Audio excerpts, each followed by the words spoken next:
Welcome to Asgard, Jane. Now, it may look like an ordinary kitchen to you, but I assure you, it's not. What?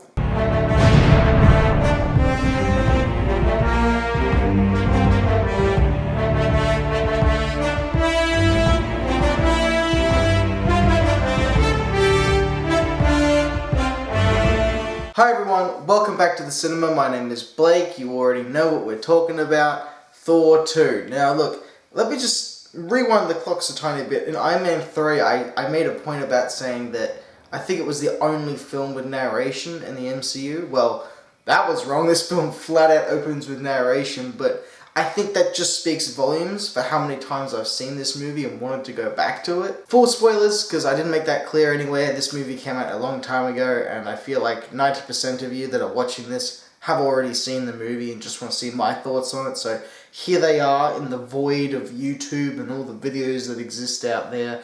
Here's my take. So, Thor the Dark World. Where do I begin with this movie? I think I'm going to start with Natalie Portman, because this is the last time we see her in the MCU, and I think it's with good reason. Not that there is anything wrong with Natalie Portman, she's given two things. She's a scientist and she's Thor's love interest, and nothing else. But like Natalie Portman's dating at the start of the film, it just feels pointless. Like, I don't care about her relationship with Thor, let alone that. I think it's just the character in Jane that's just not very compelling to watch. Darcy. Now, why does Darcy have an intern? Why? I completely forgot this character existed when I went back to watch this. He's just there.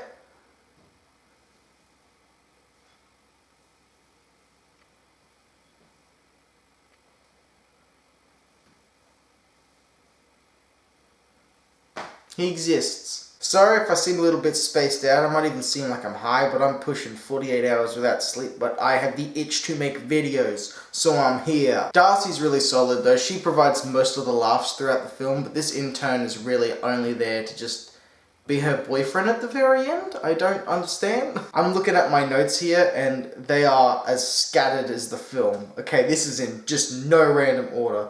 I've got written Eric Salvik, naked best ever.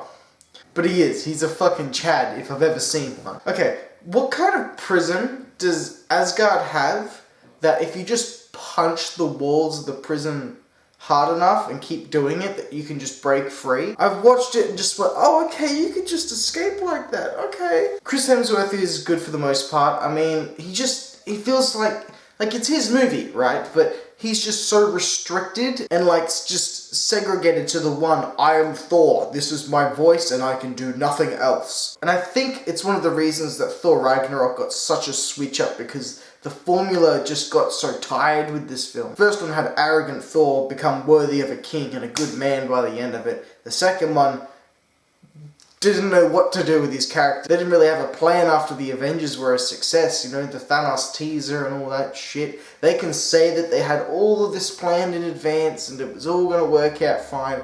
They did not fucking know. The Dark Elves. Oh boy.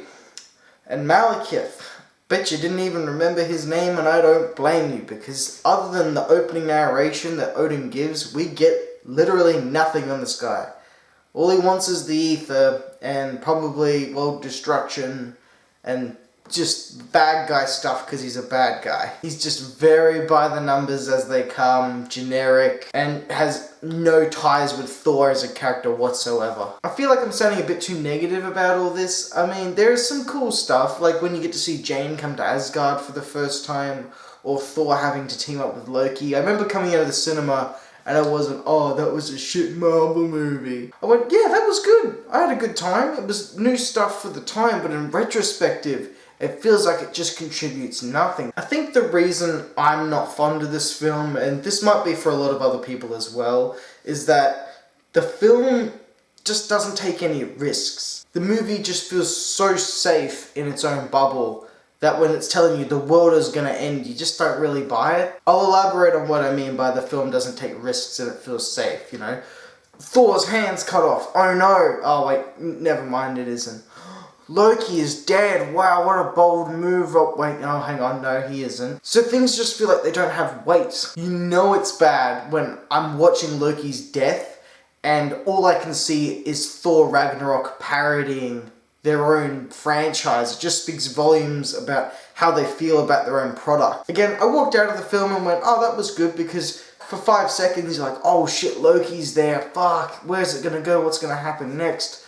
But for rewatchability on the film, it hurts. You can't watch that death and take it seriously the second time, especially with Ragnarok now. But I hear you, Blake, they did make a risk. They killed Thor's mum. That shit happened. It wasn't a fake out. Well, yeah, you'd be right.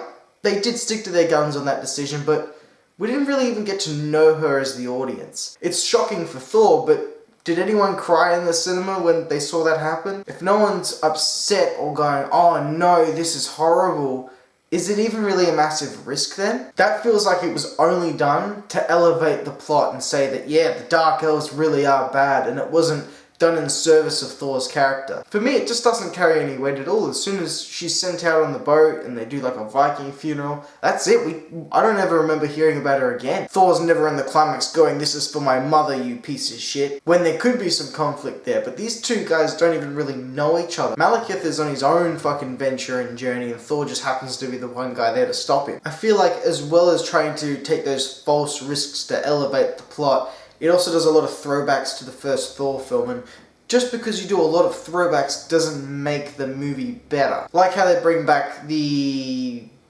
that thing from Thor 1. Again, when I first saw it in the cinema, I enjoyed it, so I suppose the film served its purpose, but in retrospect, and with the new directions that the future films go in, I feel like this is just another day in the life of Thor, with an underwhelming villain that the movie thinks is a bigger presence than he actually is. Again here, Tom Hiddleston's good. He does more than just be a one-dimensional villain like some people, and gives his character a lot of depth. I love that they went out of their way to get Chris Evans there for a cameo. That shit was awesome. The music in the film isn't all that very memorable. Set pieces, not really either. I don't know what it is about the movie. Nothing about it is inherently really bad. It's just kind of forgettable, and which is sad because you want all these movies to be great. So Thor the Dark World will get a 5 out of 10. It's the definition of an average superhero film. Not bad, not good, just average. There isn't any major problems like in some of the previous MCU films, but the plot just isn't that interesting, and I don't really care about what's going on the screen. It's worth watching once, but it's for sure one of the most underwhelming projects Marvel have come out with over the past decade. Again, it's not bad. I'm not going to bash on this movie. I think there's a lot of talented people there, but they just didn't know what direction they really wanted to take Thor in for the sequel, or where they wanted to go with him. It's the type of movie that disappoints you, because it could have been so much more. What did you guys think of Thor the Dark World? You know, did you love it? Did you hate it? Let me know. If you haven't already, consider subscribing, and got more Marvel reviews coming out. Still covering The Flash, more stuff on that coming soon. If you've made it all the way through to the end of the video, you're a bloody legend, and hopefully I see you next time when we get to cover one of my absolute favorites. I cannot wait. For the people that know the MCU, you know what's coming next. For the rest of you, just stick around, subscribe, because it's gonna be fucking cool. Thanks for watching. Bye guys.